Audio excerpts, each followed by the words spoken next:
ඔය ගංජා ගහපු යාළුවෝ ඇපදෙන්න එනවද? කුඩු පැකට් එකට සෙට් වෙච්ච උන් ඇපදෙන්න එනවද?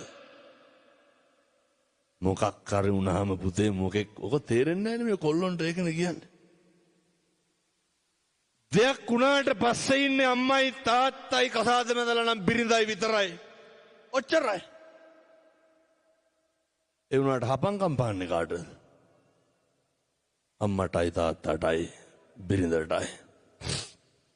අම්මා තාත්තා එක්ක හරි හොඳට ඉන්න.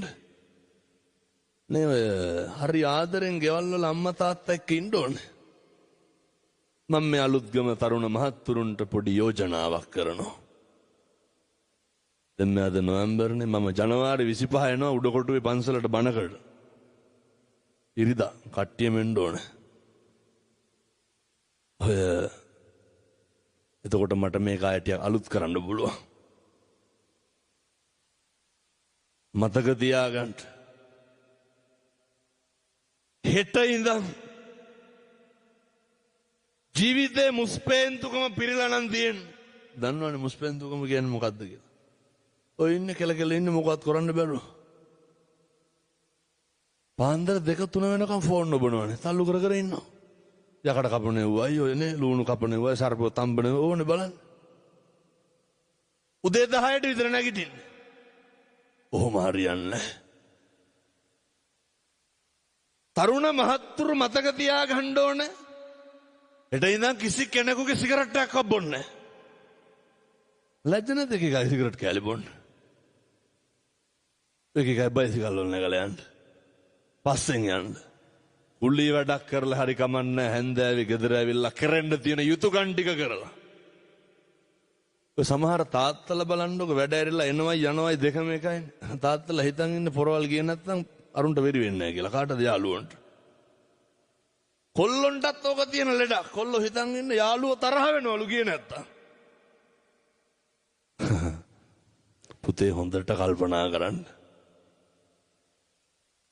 මට මාතර තරුණේ කියනවා මෙහෙත් වැල්ලට කිට්ටුයිනේ. අමුදුරනේ පුදුම යාළුවෝ කන්දක්ලු හිටි. අසත් පුරුෂයන්ගේ අසුරේ ප්‍රතිඵලය තමයි පිරිඳ නැති වෙනවා. දරුවෝ නැති වෙනවා. දෙමව්පියෝ නැති වෙනවා. සමාජය නැති වෙනවා. පන්සල නැති වෙනවා. අන්තිමේ අපිත් නැති වෙනවා පින්නතුනේ.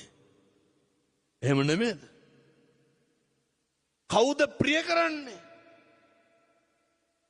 සත්පුරුෂෝ විතරක් ඇසුරු කරන්න. ඔය එක ජරා ගොඩවල් වලට අහු වෙන්න එපා. හරි හොඳට ඉන්න. හොඳට මහන්සි වෙන්න, හොඳට හම්බ කරන්න ඕනේ. හොඳට හම්බ කරන්න. මම මෙහෙම දේශනා කරන්න හේතුව අර ජරාවටපත් වුණාට පස්සේ කවුරුවත් නැහැ. අර තාත්තා කියනවා හාමුදුරුවනේ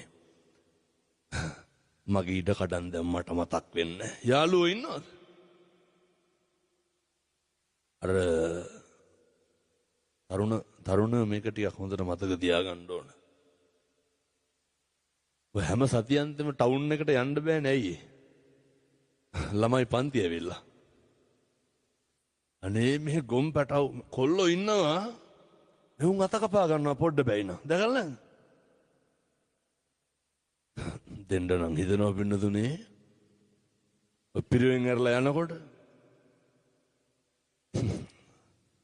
යන මට ඉතින් අර කෙල්ලෙක් ඉස්සරහ මේක අතුල්ලා ගන්නවා අත මොකෙන් හරි වීදුරු කට්ටකින්. ගොන් කම්පුදේවා. කොල්ලෙක් වුණාම ඔච්චර බූරුවෙක් විදියට හැසිරෙන්න ඕනද? ඔය ගොන් වැඩ කරන්නේ නැහැ හොඳේ. තරුණයෙක් වුණාම හොඳ ජවයක් කොල්ලන්ට හොඳ පෞරුෂයක් තියෙන්න එපැයි. දැක්කද අර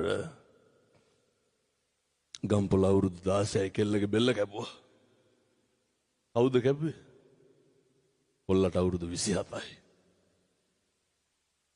එම කවදාවත් ඔය දේවල් නම් කරන්න යන්න එපා. අම්මා තාත්තා ගැන හිතන්න.